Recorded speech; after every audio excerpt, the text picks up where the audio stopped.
احنا عايشين في قصر.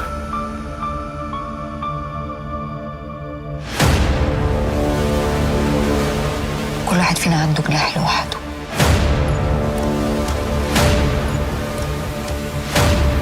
كسبت ليه؟ بقول لك يعني احنا خلاص بقينا فقراء. ما تعرفش يا اخويا ان انت اللي خليتنا يا مولاي كما خلقتني.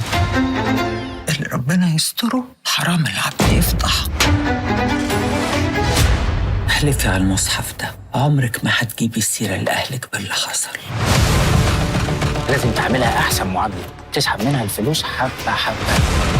واقفة متدارية زي الحرامية. انا ما كانش قصدي عليك. انتوا اكتر ناس مقرفه انا قابلتها في حياتي. الست ونرجسها على الMBC دراما رمضان يجمعنا.